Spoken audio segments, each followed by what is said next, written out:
Radio Grand Lac, à Aix-les-Bains et autour du lac du Bourget, votre radio.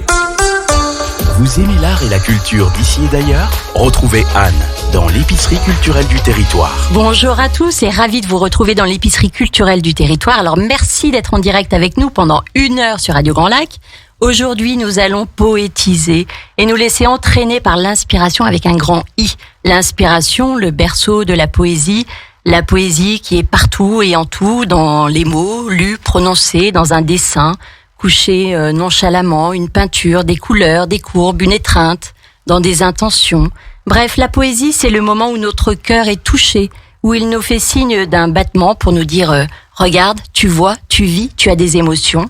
La parole, le pouvoir de dire oui ou de dire non. Alors aujourd'hui, honorons notre cœur et consacrons cette émission à la poésie en lien avec le printemps des poètes qui va démarrer le 12 mars jusqu'au 28. Et pour cette émission, alors sont avec nous, alors Laure Mouchetan. Bonjour Laure. Bonjour Anne. Responsable de la communication et du secteur adulte de la bibliothèque Lamartine à Aix-les-Bains. Pierre Guédon, prof de théâtre au Conservatoire d'Aix-les-Bains aussi, avec 4 de ses élèves présents aujourd'hui. Bonjour Pierre. Bonjour Anne. Et bonjour les collégiens. Alors à côté de moi, Angèle. Les autres sont un peu derrière. Tu veux nous dire bonjour Angèle ? Bonjour Anne. Voilà. Et Fabrice Loriou dit Faber, artiste, sculpteur et poète aixois. C'est bien ça ? Ouais, bien sûr. Ouais. Merci Anne. Alors pour lancer l'émission, je vous propose d'écouter Serge Lama et ce que sont les poètes pour lui. On l'écoute. À Aix-les-Bains, à Chambéry et bien plus encore, Radio Grand Lac vous accompagne sur le 92.1 FM. Vous aimez l'art et la culture d'ici et d'ailleurs ? Retrouvez Anne dans l'épicerie culturelle du territoire. Quand on pense poésie, on pense aux vers, aux alexandrins, aux mots qui sonnent, qui trébuchent.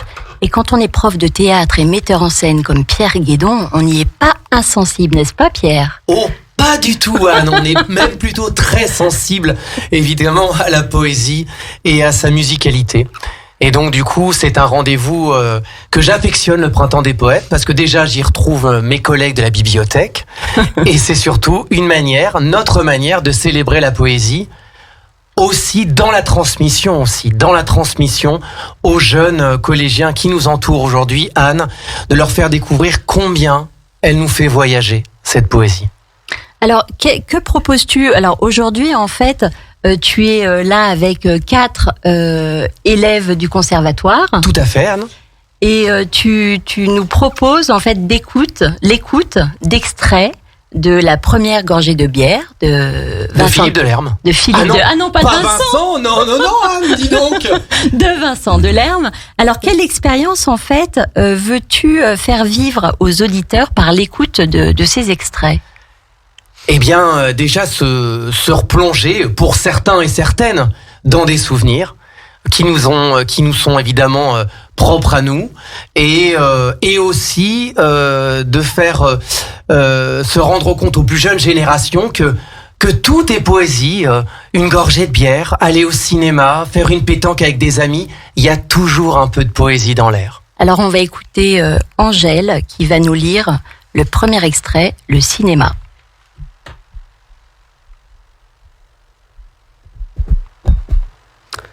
Ce n'est pas vraiment une sortie, le cinéma. On est à peine avec les autres.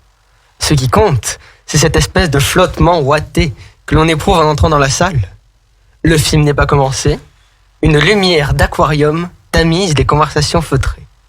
Tout est bombé, velouté, assourdi. La moquette sous les pieds, on dévale avec une fausse aisance vers un rang de fauteuils vides. On ne peut pas dire qu'on s'assoit, ni même qu'on se carre dans son siège. Il faut apprivoiser. Ce volume rebondit, mi-compact, mi-moelleux. On se love à petits coups voluptueux. En même temps, le parallélisme, l'orientation vers l'écran, mêle l'adhésion collective au plaisir égoïste. Aucune odeur. Dans cette salle penchée vers une attente plate, abstraite, dans ce volume conçu pour déifier une surface. L'obscurité se fait, l'autel s'allume. On va flotter, poisson de l'air, oiseau de l'eau, Le corps va s'engourdir et on devient campagne anglaise, avenue de New York ou pluie de Brest. On est la vie, la mort, l'amour, la guerre, noyé dans l'entonnoir d'un pinceau de lumière où la poussière danse. C'est vraiment très très joli. Hein. Ouais, super. Super. On va écouter, on en parlera peut-être après, on va enchaîner. Bien Tu sûr. veux dire quelque chose avant, Non, Pierre? non, on y était dans ce cube noir face à l'écran. Merci Angèle. Alors on va écouter, on va enchaîner le deuxième extrait qui est lu par Cyrine, Apprendre une nouvelle dans la voiture. France Inter, il est 17h, l'heure des informations. Un court indicatif musical, et puis... La nouvelle vient de tomber. Jacques Brel est mort. À cet endroit, l'autoroute descend rapidement, quelque part entre la sortie d'Évreux et celle de Mantes. On est passé là 100 fois, sans autre préoccupation que celle de commencer à s'inquiéter de la monnaie pour le péage. Tout à coup, le paysage est découpé. Cette côte à 3 voies, qui remonte vers la vallée de la Seine, prend un caractère qu'on ne soupçonnait pas. Peut-être même le camion Antard rouge et blanc restera-t-il dans l'image. C'est comme si on découvrait la réalité d'un lieu qu'on associait seulement à un certain ennui. De Jacques Brel, on avait des tas d'images. Ce déferlement physique de l'ovation quand il chantait Amsterdam à l'Olympia en 1964. Mais tout cela va disparaître. On entendra d'abord beaucoup d'hommages, puis un peu moins, et jusqu'à presque pas. Mais chaque fois, le val d'autoroute au moment de la nouvelle reviendra. Le pare-brise de la voiture peut devenir un écran, l'autoradio une caméra. Mais c'est le voyage qui fait ça aussi. Cette fausse familiarité des paysages, l'un par l'autre effacés, qui un jour se cristallise. Bravo. Super. Merci, merci, merci. Alors tout de suite, moi j'ai envie de dire, mais qu'est-ce que ça vous procure d'écouter en fait ces vers, cette lecture finalement de deux manières différentes. On peut aussi l'entendre ou être sensible à des passages différents selon ce qu'on est, Selon aussi ce qu'on a vécu.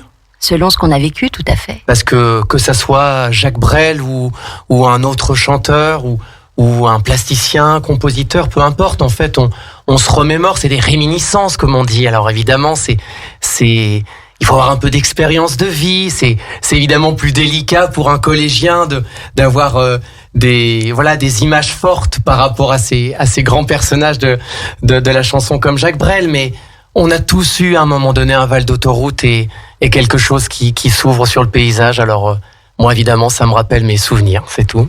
Et puis après aussi, finalement, est-ce que ce ne sont pas les détails aussi qui vont transparaître dans la poésie et qui vont nous toucher en plein cœur? Par exemple, ça peut être une couleur éclatante à un moment donné.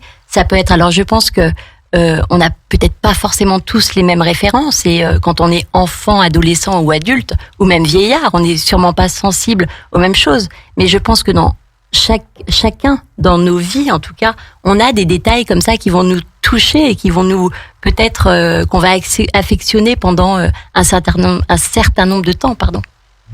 Je sais pas.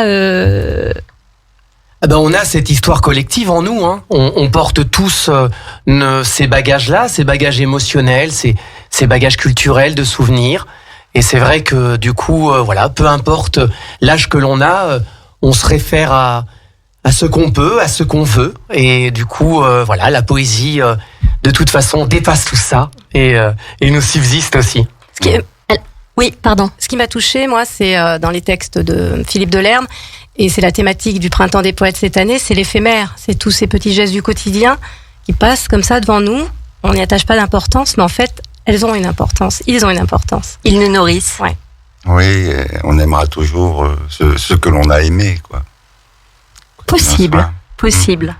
Et je voulais te demander aussi, Cyrine, donc toi qui es jeune collégienne et qui fait du théâtre, donc tu dois être sensible finalement aux bons mots aussi. Oui. Qu'est-ce que ça te procure le théâtre? Bah, c'est un peu comme si on s'évadait de la réalité, on joue un nouveau personnage qu'on n'est pas dans la vraie vie en fait. Tout est permis? Oui, voilà, c'est ça.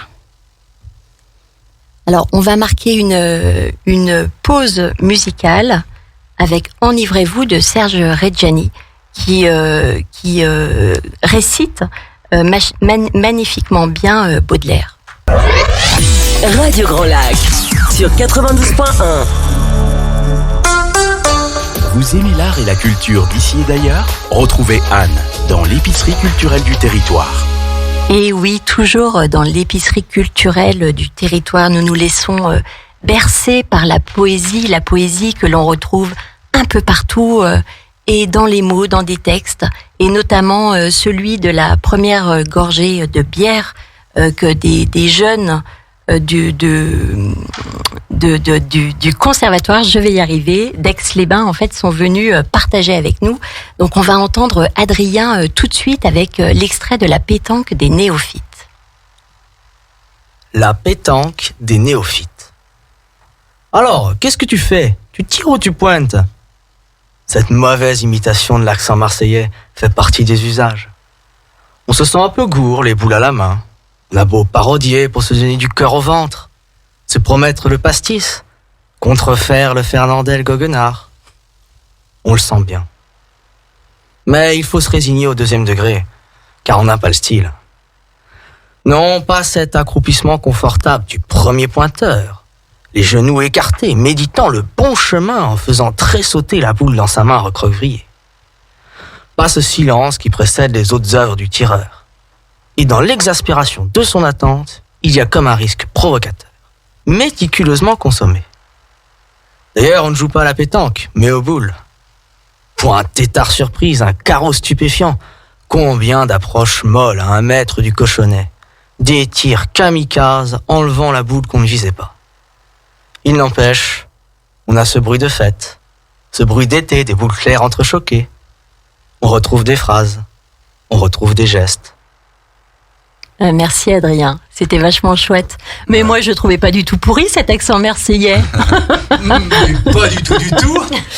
Adrien, tu veux bien nous dire ce que ça te fait quand tu lis cet extrait ou quand tu lis de la poésie ou de la littérature ou des pièces de théâtre? Qu'est-ce que ça te procure? Qu'est-ce que ça te... J'aime beaucoup cet extrait parce que j'aime bien la façon avec la drôlerie avec laquelle Philippe Delerme raconte ces événements banals, finalement, du quotidien, mais qui sont magnifiés, je trouve, dans ce texte. Ah bah oui, parce qu'il donne en plus vraiment le sourire et procure une bonne humeur, moi je trouve. On va écouter l'extrait lu par Lucie. On pourrait presque manger dehors. Alors, le temps que Lucie se mette en place, on enchaîne, mais tout s'enchaîne parfaitement bien. Merci Lucie.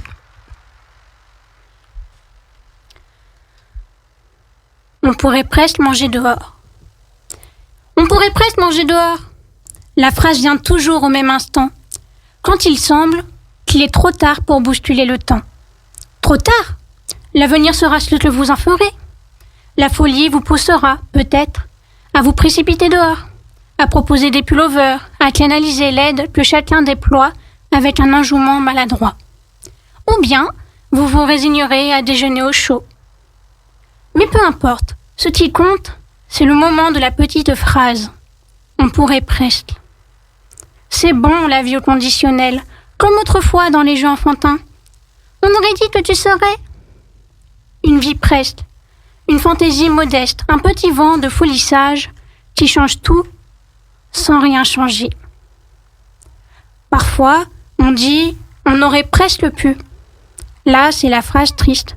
Des adultes qui n'ont gardé en équilibre sur la boîte de Pandore que la nostalgie. Mais il y a des jours où l'on cueille le jour au moment flottant des possibles. Il y a des jours où l'on pourrait presque. Merci beaucoup. Merci. Presque. On pourrait presque. Alors on pourrait presque ou on aurait presque pu? Qu'est-ce que ça vous inspire quand je vous dis ça, quand je vous pose cette question? On aurait tant pu. Pardon? On aurait tant pu. On aurait tant pu. Aïe aïe aïe, quelle nostalgie, je vous le dis moi. C'est sûr qu'on aurait pu tellement presque faire des choses, mais c'est ça qui est beau. Tout, comme l'a dit tout à l'heure Adrien, ces petites choses comme ça, ces subtilités. Voilà, c'est. Ben oui, on aurait pu presque. Ben en tout cas, c'est très très beau et moi je pense qu'on le partage tous, en tout cas ici, cette sensibilité dans l'écoute aussi de ce qui est bien écrit, ce qui est bien dit, ce qui est beau aussi.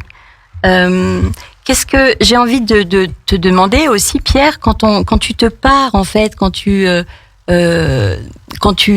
joues, quand tu joues une pièce de théâtre, quand tu incarnes un rôle, Oui. quand tu te pars en fait d'un habit précieux qui n'est pas le tien, vers quoi tu vas? Qu'est-ce que ça va dire de toi? Qu'est-ce que ça va dire de ta vie?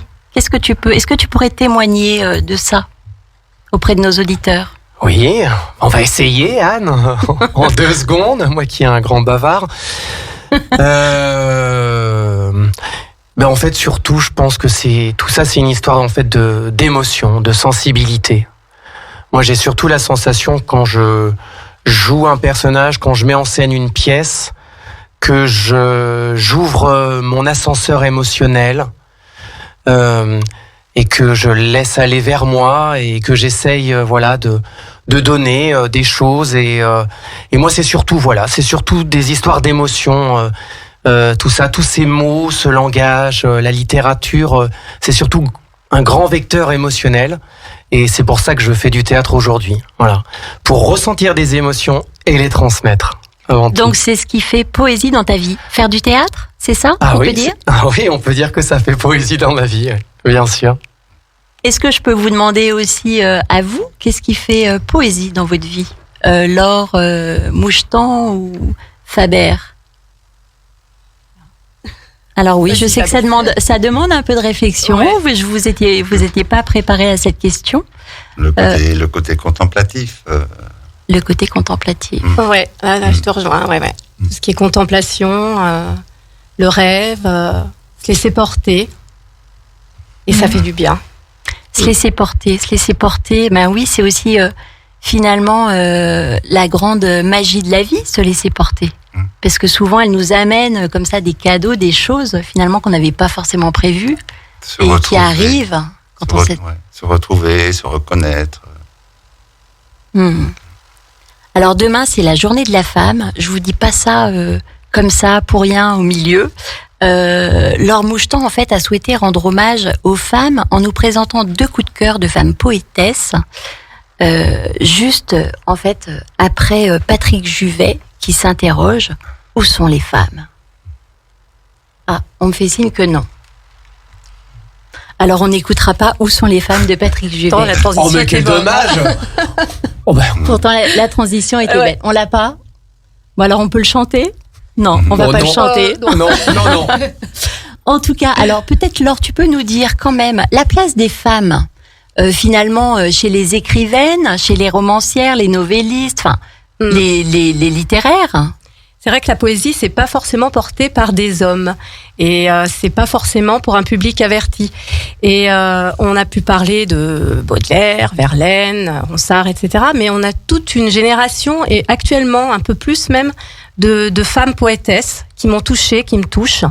Donc à la veille de la journée de la femme, donc j'avais envie de parler de 2 coups de cœur et qui touchent aussi les jeunes générations parce qu'elles utilisent les réseaux sociaux et notamment Cécile Coulon. Cécile Coulon, elle est née dans les années 80. Elle est née en 90, donc c'est une trentenaire, elle est jeune. Elle a remporté un incroyable succès avec un recueil qui s'intitule Les Ronces.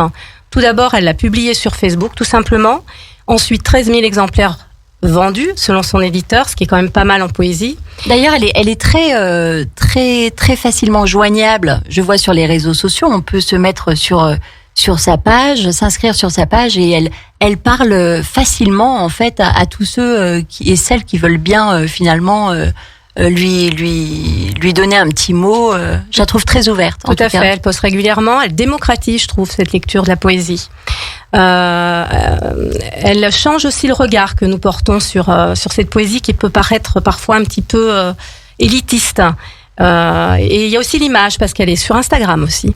Et donc c'est ce qu'elle dit, quand on met une photo, on attire le regard. Et ça, c'est fondamental dans la manière qu'on a aujourd'hui de démocratiser donc cette lecture de la poésie. Donc en fait, elle associe les mots à l'image. À l'image. Et donc là, je renvoie vers Fabrice. Mais Faber, oui, voilà. Fabrice Faber. Ouais. C'est quelque chose qui te parle justement, l'image et. Et les mots, ouais, effectivement, ouais. J'écris aussi. Tu nous en diras plus tout à l'heure. Mais ça nous intéresse aussi. Et puis c'est l'accessibilité parce qu'on a, comme elle dit, on n'a plus besoin de passer. Ils sont toujours utiles, hein, les maisons d'édition, les attachés de presse, mais ça donne l'envie donc aux jeunes générations. Et là dans la salle il y en a d'avoir accès à cette culture. Peut-être que tu peux nous lire un extrait, si tu veux. Ouais. T'as choisi ? Bah j'en ai un que je trouvais pas mal. Après qui le lit ? Allez, Laure, vas-y. En morceaux. Cela fait 2 mois que je n'ai pas passé plus de 24 heures chez moi. Tout pour les livres, tout pour les poèmes, tout pour les romans, la musique, les bords de mer, les bords de montagne, les bords de quai. J'ai vécu dernièrement une succession d'authentiques joies. Ce fut si fort et si rapide. Quelle chance! Il m'arrive de penser que j'ai passé l'âge des ambitions stupides, l'âge des hébétudes, des churros et des traces d'encre au bout des doigts. J'ai passé l'âge comme on passe son tout. Tout pour recevoir une parole sincère, tout pour une conversation véritable, un picombière sur le port, un savon sur la baignoire. Tout pour que la mémoire explose. Tout pour épingler des étoiles au plafond des jours tristes.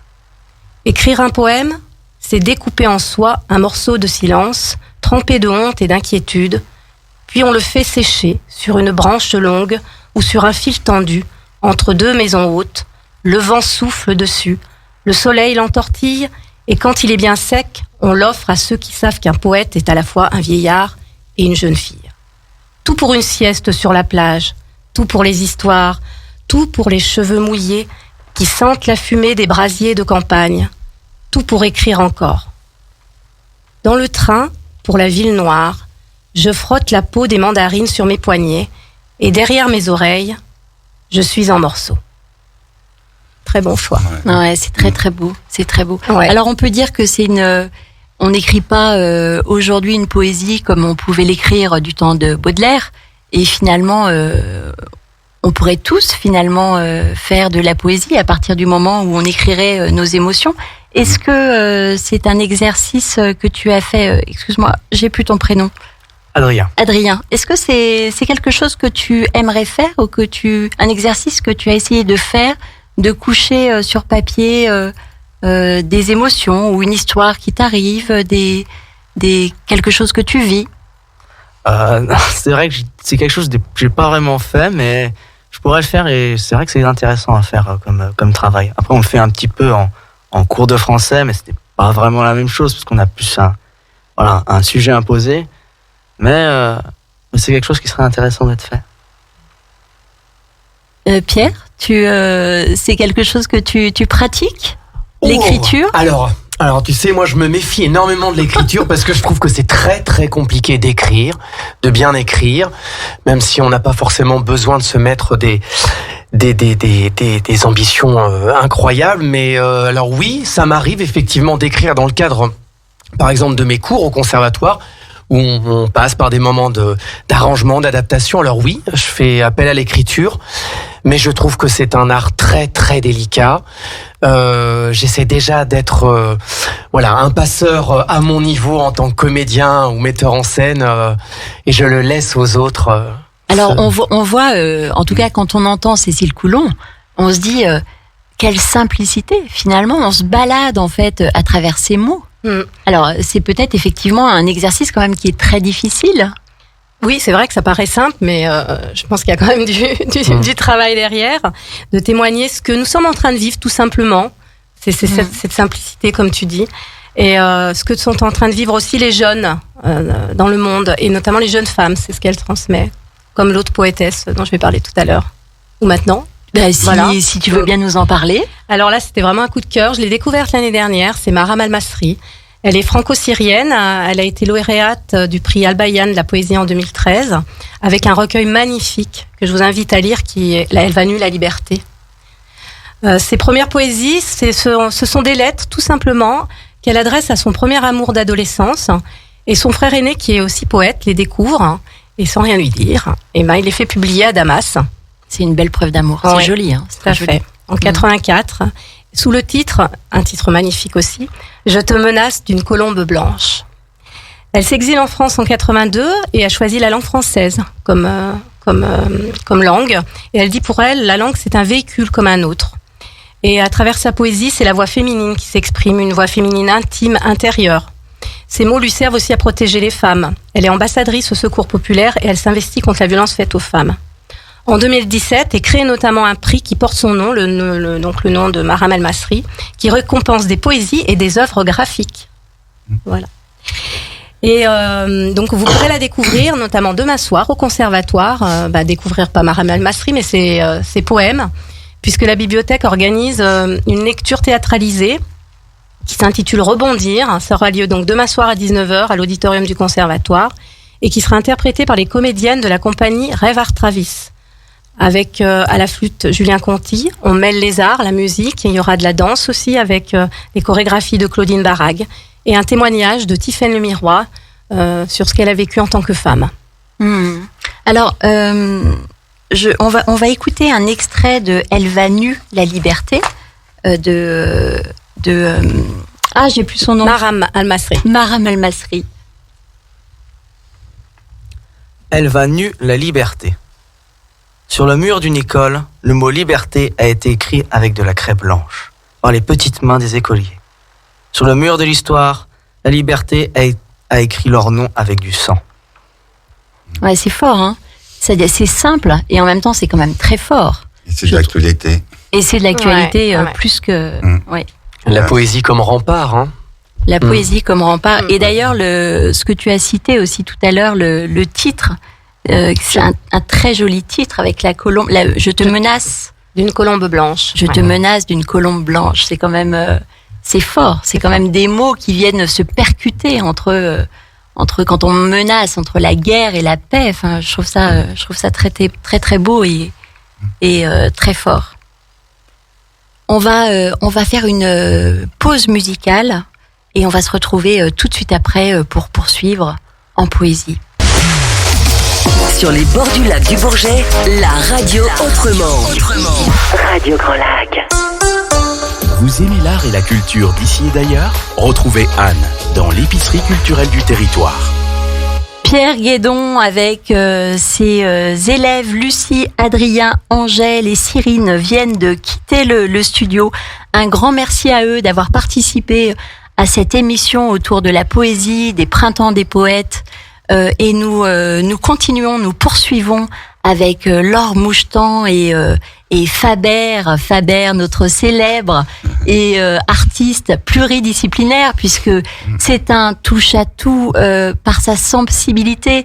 On va voir de magnifiques sculptures qu'on a pu voir récemment d'ailleurs à la MJC d'Aix-les-Bains. À la MJC d'Aix-les-Bains, mais aussi vous faites des toiles qui sont absolument superbes et avec pleines d'humour aussi. Il y a beaucoup d'humour, beaucoup de couleurs, beaucoup d'humour, accompagné d'un petit air d'harmonica. D'un air d'harmonica. Vous faites de la poésie. Enfin voilà, il y a beaucoup de choses.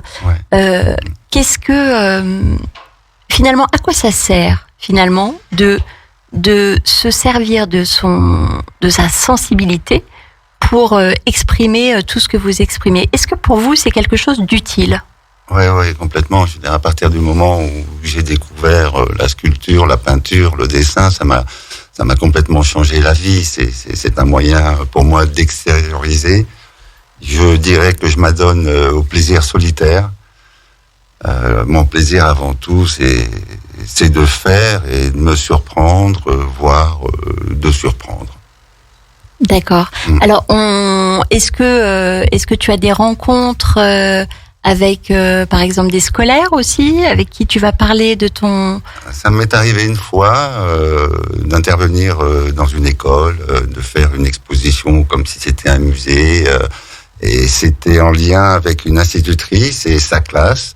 Et en fait, toute l'école a demandé à voir l'exposition parce que les gamins en parlaient dans la cour de récréation. Et c'était très intéressant de voir leurs réflexions sur mon travail, ce qu'ils avaient à en dire. Et comme certains pouvaient se reconnaître dans certaines de mes toiles ou de mes sculptures qui sont souvent assez tourmentées. Alors, quel message, en fait, on peut retrouver dans tes toiles ? Qu'est-ce que tu dirais d'une manière générale ? Peut-être quel message tu as envie de faire passer ? Je dirais que mes toiles et mes sculptures sont un peu à l'humeur de ce monde. J'extériorise mes humeurs, mes états d'être, mes états d'âme dans l'instant du faire. Alors Laure, tu pourrais peut-être aussi en dire quelques mots, puisque tu connais bien le travail de Faber. Je sais que c'est un travail que tu apprécies beaucoup. D'ailleurs, je peux même révéler que tu as une toile de chez lui, de lui chez toi, pardon. Ouais, je suis depuis pas mal de temps. J'ai eu la chance de visiter aussi son atelier à Culose. Et je le suis sur Instagram, où il poste aussi régulièrement ses œuvres. Et c'est vrai on sent de différentes périodes chez Fabrice dans sa peinture, dans sa sculpture. Je regardais aujourd'hui et il est dans les séries obsessionnelles, comme il parle sur le trait, voilà, qui est aussi que j'aime beaucoup. Moi, j'aime beaucoup la couleur, donc ça dépend. Parfois il y a du noir, il y a beaucoup de noir aussi. Voilà, comme tu dis, c'est parfois tourmenté. En fonction de l'état d'être. Est-ce que le fait de faire sortir ce tourment sur tes toiles ou dans les sculptures, est-ce que c'est quelque chose qui t'apaise ? Non, pas vraiment. Mince pas alors. Vraiment, mais bon, c'est un moyen d'extériorisation. Mais dire que cela m'apaise, non, pas forcément. Je suis quelqu'un d'assez tourmenté. Alors, est-ce que finalement on peut parler quand même de poésie ? Je sais que tu écris. Est-ce que tu pourrais nous lire quelques lignes, quelques poèmes ou un poème que tu as écrit ? Quand j'ai rencontré Valérie, ma compagne et épouse, en fait, moi j'écris depuis l'âge de 19 ans, mais j'écrivais avant tout pour moi, pour vider des sacs, sur ce que je vivais. J'étais assez dispersé, un peu perdu. Et quand j'ai rencontré ma Valérie, j'ai vite senti que quelque chose se passait, que ma vie allait changer avec elle. Et ça a été effectivement le cas. Donc tu le pressentais. Et j'avais écrit pour elle assez rapidement après que l'on se soit rencontrés ce texte. Il se peut un jour que le jeu de l'amour m'accapare et m'égare en dehors des chemins lointains, des pentes vertigineuses et des gouffres sans fin, et qu'enfin s'illumine un présent de tendresse, et qu'enfin s'élimine des visions de détresse. C'est joli. Voilà. J'ai écrit ce texte et j'en ai écrit plusieurs autres pour elle. Et c'est un texte que tu lui as envoyé ? Ce sont des lettres ? Elle est rentrée le soir et elle a trouvé ce texte écrit qui l'attendait. Et donc du coup, elle a décidé de rester 20 ans, 30 ans avec toi. Ah, t'es malin, hein ? Tous les artistes ont une muse, c'est ta muse. Oui, mais c'est-à-dire, moi, j'allais sur mes 30 ans, elle en avait 22, et à 22 ans, elle était déjà adulte, comme j'ai bien peur que je ne le serai jamais. Mais en tout cas, c'est une inspiration qui est l'amour. Et puis, tu as écrit, alors je vais le lire, un autre poème que tu m'avais fait passer, que j'avais trouvé... D'une époque où j'avais tendance à me nuire, j'étais toujours entre espoir, désespoir, mais toujours avec une lueur d'espoir, une conscience. Alors c'était en 1986. Il se peut, un jour, que le jeu de l'amour m'accapare... Je viens de le lire. Ah, c'est celui-là que t'as lu, pardon, excuse-moi, attends, je suis sur celui-là. Clair ou morbide, pardon. Clair ou morbide, sombre ou limpide, pensée confuse, béatitude, sérénité, nébuleuse, immensité, songe qui fuse, rien de défini, défini dépotoir, nul infini, infini espoir. Je trouve que c'est vraiment, voilà, c'est ce que je trouve très beau, c'est quand on quand on lit en fait des mots comme ça, quand on met des mots bout à bout, je trouve que ça crée en fait un chemin, ça nous emmène en fait, ça nous laisse rêver, ça nous emmène, j'allais dire, sur un chemin de contemplation. Ouais, merci. Oui. Et oui, j'écrivais ça avant tout pour moi. Depuis l'âge de 19 ans, j'ai toujours écrit et je ne montrais pas, quoi. La première personne à qui j'ai montré, c'est Valérie. Et après, j'ai montré mes textes à 4 autres personnes. Ils sont chez moi accumulés. Et j'écris encore, mais moins en prose ou en poésie. Maintenant, j'écris plus des pensées, quoi. Dans tes petits carnets? Ouais, j'ai toujours des petits carnets sur moi. Et t'as jamais songé à les publier? Ben, il en était plus ou moins question à une époque, et puis la maison d'édition avec laquelle ça devait se faire, je veux dire, entre mes textes et puis les photos de sculpture et de dessin, la maison d'édition a mis la clé sous la porte. Enfin, ça s'est arrêté, ce qui fait que voilà, c'est un stand-by. Faber, est-ce que tu as des prochaines expositions, de prévues qu'on va pouvoir... Oui. J'expose donc au mois au mois d'avril, les 2 et 3 avril, j'expose à Ambronay avec la Palette des Arts. Là, c'est une exposition où on sera plusieurs peintres, sculpteurs. Donc 2 et 3 avril, samedi, dimanche. Et à Saint-Rambert-en-Bugey, à la galerie Art du Quai, j'expose pendant tout le mois de mai. Alors là, peinture et sculpture, et là je serai seul, ce sera tout mon univers, et il y aura sans doute mes carnets avec mes textes, des carnets de dessin que je n'ai jamais montrés aussi. Enfin, je suis très productif, quoi. Tous les jours, je fais quelque chose. Donc à toi seul, tu as un poème. Ouais, peut-être. J'ai besoin de faire, quoi. Laure Mouchetan confirme. Ouais. Laure, toi qui es responsable du secteur adulte de la bibliothèque d'Aix-les-Bains, la bibliothèque Lamartine, qu'est-ce que tu peux dire en fait sur la catégorie poésie, poème? Est-ce que c'est lu, bien lu, accueilli? Comment ça évolue? Alors, c'est vrai que les collections à la bibliothèque, donc tout ce qui est poésie, sort moins, c'est sûr, par rapport au roman. Mais bon, il y a des événements comme le Printemps des Poètes, où on a l'occasion de sortir ces recueils des rayons, et là, les gens les lisent. Et c'est des événements comme ça qui font, où ce que fait Pierre avec ses élèves, des lectures, de les faire connaître, ou comme Cécile Coulon, de les publier sur Facebook, qui font qu'on accède à la poésie. Mais ça reste encore quelque chose qui fait peur.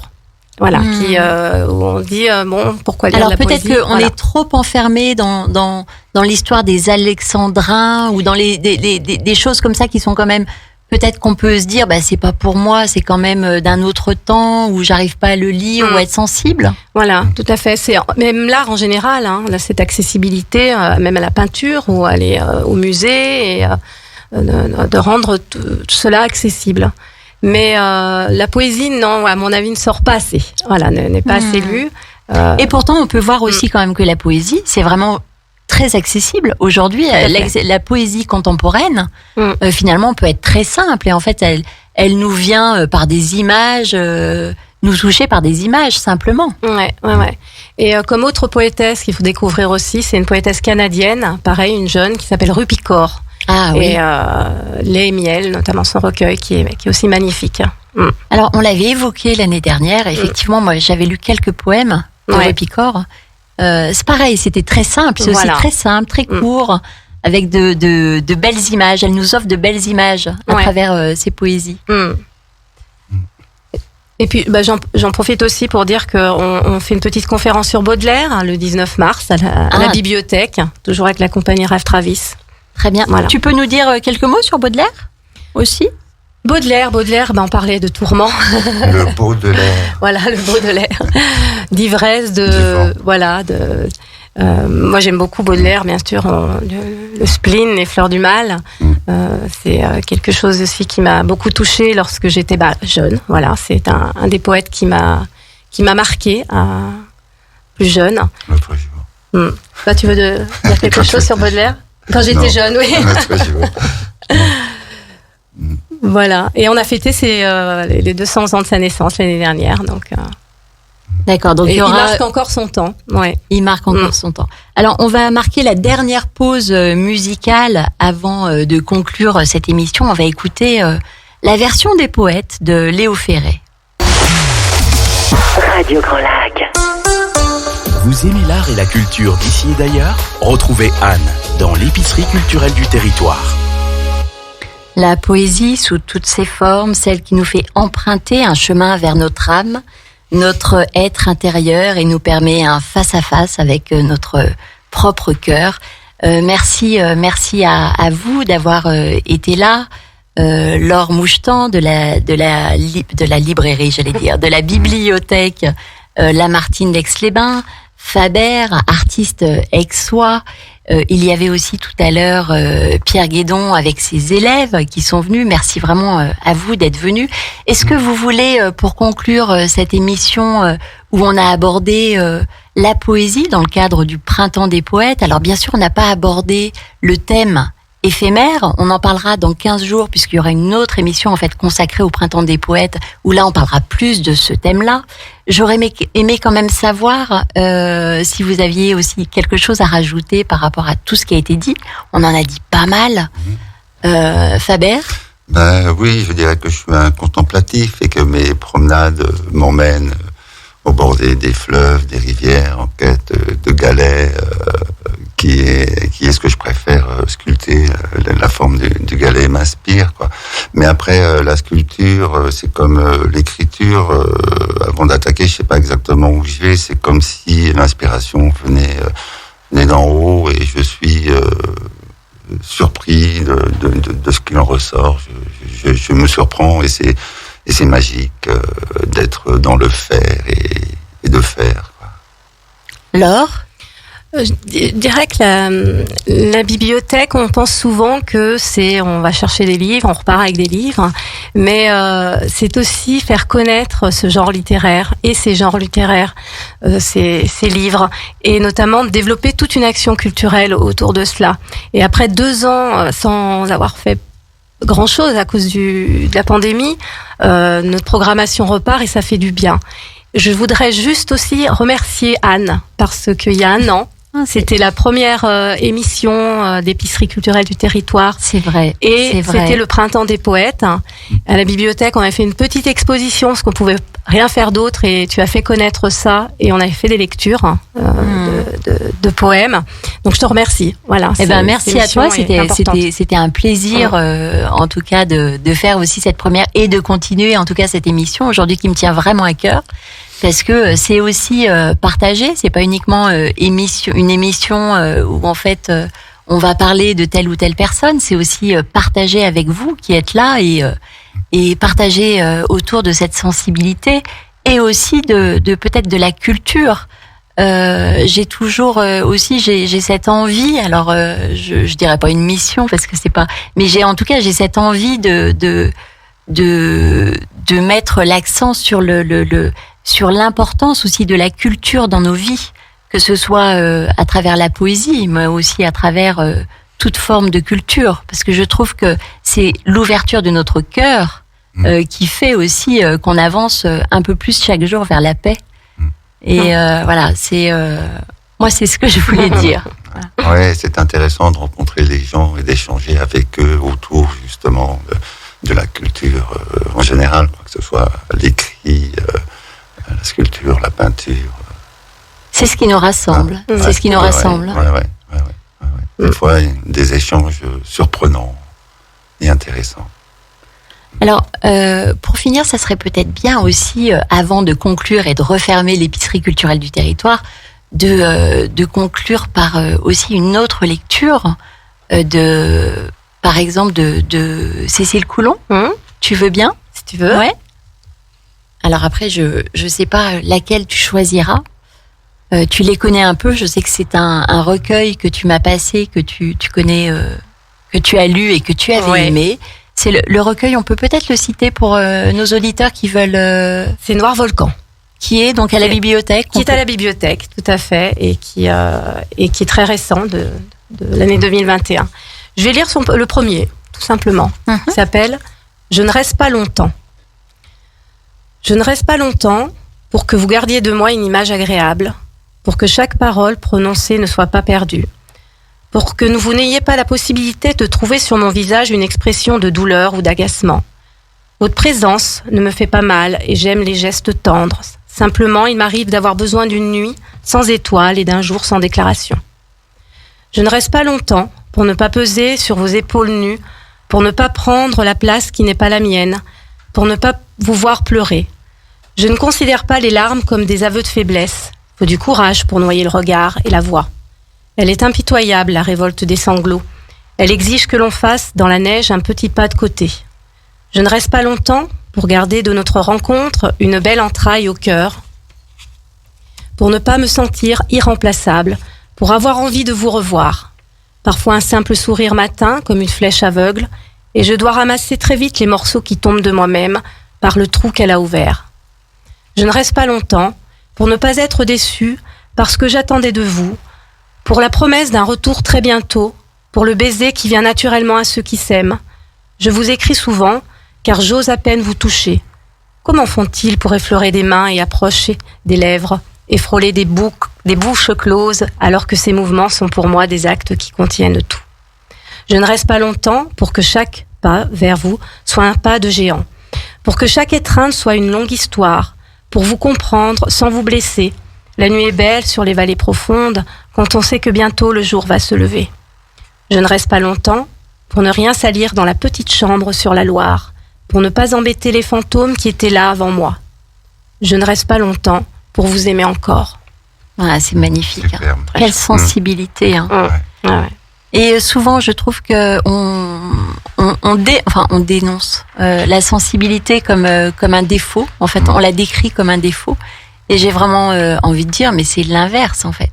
Une sensibilité qui est bien employée, c'est une richesse. On a besoin des hypersensibles. C'est pas forcément confortable que d'en avoir trop. Tiens, ça sent du vécu, ça. Mais aujourd'hui, Faber, tu arrives quand même à bien gérer ta sensibilité et à la mettre à profit quand même dans des œuvres qui sont magnifiques. Alors c'est vrai que tout à l'heure, en aparté, tu parlais des galets de Faber. Oui. Est-ce que tu trouvais que c'était intéressant et qu'il en avait finalement peut-être pas assez parlé? Oui, de ta sculpture et de cette fameuse pierre du Rhône, qu'on ne connaît pas forcément. Oui, je suis outillé pour les pierres les plus dures parce que la plupart des sculpteurs sculptent des pierres calcaires et moi je fais beaucoup de poussière, quoi. Je suis autodidacte et je procède beaucoup par usure et donc la poussière des galets c'est pas forcément la meilleure à respirer, mais bon je mets des énormes masques, je me protège, ce que je n'ai pas toujours fait d'ailleurs, et on trouve de tout quoi, dans les galets. J'aime beaucoup la serpentine, c'est une pierre verte qu'on trouve dans le Rhône, une pierre verte que j'affectionne particulièrement. Et c'est ça qui est magnifique, c'est que l'inspiration finalement, on peut la trouver partout et dans tout. Oui. Ça c'est quand même joli quoi. On est gâté d'être sur terre. Dans mon atelier, j'ai un tas de galets qui me passent entre les mains régulièrement et puis un jour, c'est son tour, quoi. Je veux dire, il m'a pas inspiré forcément jusqu'au moment où c'est lui, quoi. C'est son tour. Merci, un grand merci à vous. Il est l'heure de refermer les portes de l'épicerie culturelle du territoire maintenant. Merci aussi, chers auditeurs, de nous avoir suivis. On se retrouvera pour la deuxième partie de l'émission autour du Printemps des Poètes lundi 21 mars, même jour, même heure, en direct de 13h à 14h. Un grand merci pour votre fidélité. À chaque émission, on vous compte toujours plus nombreux et c'est vraiment avec une grande joie pour moi de participer au développement aussi de Radio Grand Lac, notre radio qui se veut toujours au plus proche de ses auditeurs et de ses goûts. Alors pour ceux et celles qui souhaiteraient écouter l'émission, allez sur la page YouTube de Radio Grand Lac, vous trouverez sous peu, je pense que c'est sous 3-4 jours, le podcast. Et si vous aimez l'émission et que vous ayez foi aussi au bienfait de la culture, N'hésitez pas à partager sur vos profils, sur vos profils de réseaux sociaux ou même de la manière que vous souhaitez partager. Finalement, on n'est pas toujours obligé de partager en réseaux sociaux et bien heureusement. Alors, on a aussi Radio Grand Lac, l'épicerie culturelle du territoire, ont aussi bien sûr leur page Facebook, Instagram. Alors allez-y, jetez un coup d'œil, participez quand vous le souhaitez. Partagez, aimez, voilà les valeurs de notre radio, n'est-ce pas Jean-Pierre? Partager et aimer. Alors Jean-Pierre, je te remercie aussi beaucoup pour la technique de ce jour, parce que sans laquelle je serais bien embêtée, on serait bien embêté.